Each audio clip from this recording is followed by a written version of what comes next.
Muy buenas tardes. Entonces, en esta clase TED ya estamos llegando casi al final de toda esta maravillosa materia y la propuesta de hoy es ver el neuroaprendizaje. ¿Por qué aprendemos y cómo aprendemos? Y ustedes van a decir, pero si estamos en la clase de marketing.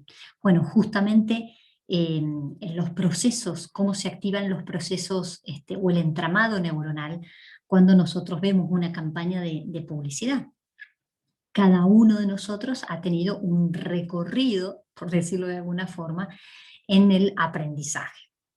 Entonces, por un lado, ¿qué tendríamos que decir? En estos pocos minutos había muchísimo, pero en estos condensado clase TED, lo más importante es que el aprendizaje no es solo incorporar información como el baúl de los recuerdos que uno mete todo ahí, sino es convertir la información en conocimiento. Primera cuestión. Segunda cuestión es que el neuroaprendizaje es la capacidad que tiene el cerebro para incorporar, percibir y agrupar esos conocimientos, ¿sí?, a través de los patrones neuronales. ¿De qué depende el aprendizaje? O sea, ¿por qué hay algunas personas que aprenden más que otras? ¿No? Y justamente tiene que ver por el estado emocional, el contexto, ¿sí? Y la memoria.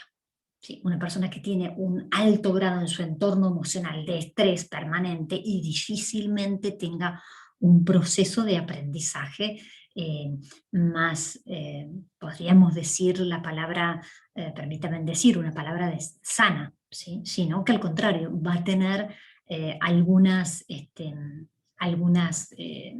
obstáculos. ¿Cuáles son los determinantes del aprendizaje? Los determinantes del aprendizaje, te invito a que veamos el slide. Entonces, cuando nosotros hablamos de estos determinantes, son, por ejemplo, las experiencias pasadas que nosotros tenemos, por ejemplo, a través de la amígdala. La amígdala es muy importante. ¿Por qué? Porque es la que va a enviar información al centro nervioso ante una situación que lo que hace la amígdala es recordar cuando hemos vivido un estrés, cuando hemos vivido un miedo o cuando hemos vivido un momento de alegría. Va a enviar. Y esa información después se va a traducir en aumento del ritmo cardíaco, presión ocular o también lo que podemos ver es la secreción de hormonas. O sea, ahí se despierta como un estado de alerta.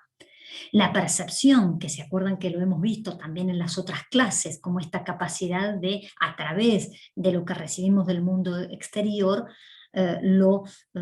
digamos, de alguna forma recibimos a través de las emociones, y nuestros sentidos son como estos, podríamos decir, catalizadores, entre comillas. Otro determinante del aprendizaje son las conexiones. ¿Por qué? Porque a medida, por ejemplo, se dice que una persona cuando una persona es más inteligente, por decirlo, y cuando logra tener un mayor entramado neuronal, o sea, una mayor conexión sináptica. Y esto hace que haya también una convergencia y puntos de referencia a la hora de hacer, a la hora de entablar estos procesos sinápticos.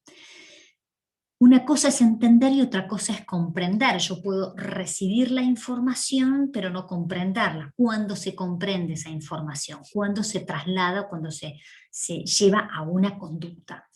Y la automatización se refiere al aprendizaje explícito e implícito. El aprendizaje explícito son estos pensamientos conscientes y justamente el implícito son distintas actividades que vamos realizando sin llevarlos al plano consciente. O sea, para decir, bueno, uno aprende a manejar y no está después de todos los años diciendo, bueno, cómo es los cambios, acordarse cómo es. No, uno ya lo va haciendo en forma automática. Ustedes dirán, pero ¿por qué todo esto en neuromarketing? Porque recordemos básicamente cuando hemos visto el tono y la voz de la marca, cuando hemos visto marketing lateral, también para hoy tan vital el tema del marketing digital, para armar un contenido orgánico, por ejemplo. Todo esto es importante porque nos permite entender cómo trabaja el cerebro. ¿Mm?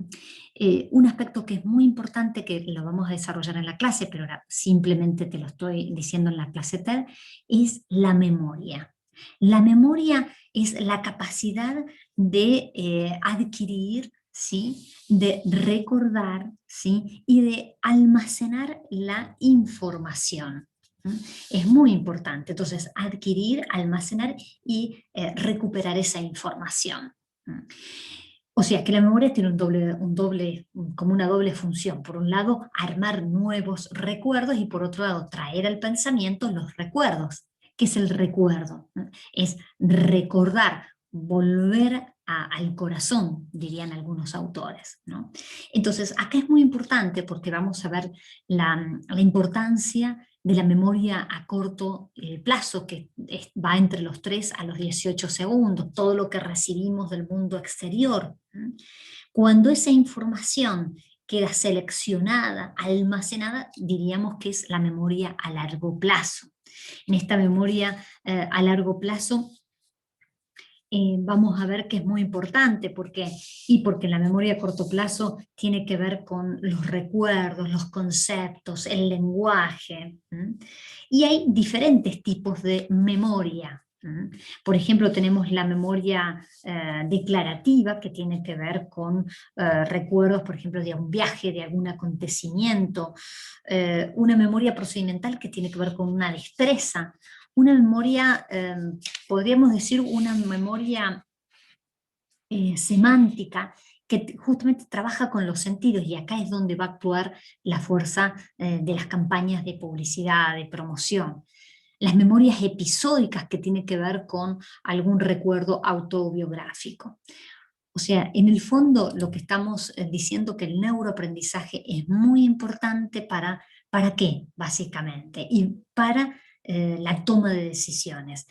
Para nosotros, sobre todo los que vamos a trabajar y los que vayan a desempeñarse dentro del community manager, es muy importante el contenido digital. Si solamente pongo el contenido sin tener presente todo este andamiaje de conocimientos, básicamente lo que puede pasar es que repitas más de lo mismo, es que la gente se cansa diciendo, pero esto es lo que hacen los otros. Y nosotros deberíamos marcar la diferencia. ¿Cómo marcando? Haciendo buenos contenidos que nuestra memoria lo recuerde por siempre y para siempre. Hace un like y que tengas linda tarde.